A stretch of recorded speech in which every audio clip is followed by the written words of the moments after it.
আসসালামু আলাইকুম। আজকের বাংলা আলাপে স্বাগত। আমাদের আজকের আলাপের বিষয় জগদীশ গুপ্ত রচিত বিনোদিনী গল্প গ্রন্থের আরো একটি গল্পের আলাপ। আমাদের আজকের গল্প অন্নদার অভিশাপে। অন্নদা মানে দেবী অন্নপূর্ণা। অন্নদার অভিশাপে গল্পের প্রধান চরিত্র হচ্ছে গুরু। গুরু নাম তার এবং তার স্ত্রী অমলা। গুরু ১.৫ বছর হয়েছে চাকরি ছেড়েছে। তার কথা হচ্ছে যে জীব দিয়েছেন যিনি, অন্ন দিবেন তিনি, তার দর্শন। সে ১.৫ বছর ধরে অকর্মণ্য, উপায়হীন, অলস জীবনযাপন করছে। গুরু এবং তার স্ত্রী অন্যের অনুগ্রহের উপরে নির্ভরশীল ছিল। তারা অন্যের বাড়িতে ভৃত্যের মতো ছিল।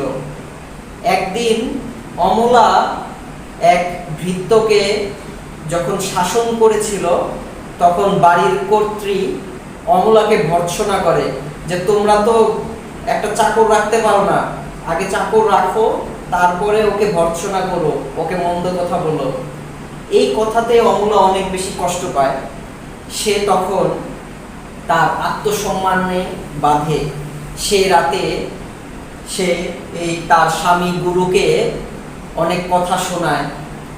অমলা গুরুকে বলে, আমার মুখ তুলে কথা কইবার মতো তুমি উপায় রাখলে না, তুমি আমাকে অন্য জায়গায় নিয়ে যাও, আর যদি অন্য জায়গায় নিয়ে যেতে না পারো তাহলে আমাকে বিষ এনে দাও।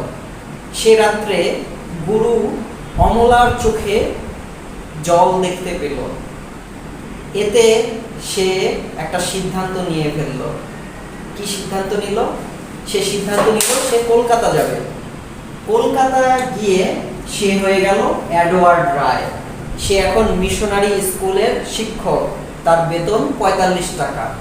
অর্থাৎ সে ধর্মান্তরিত হয়েছে, সে খ্রিস্টান ধর্ম গ্রহণ করেছে। এখানেই অন্নদার অভিশাপ।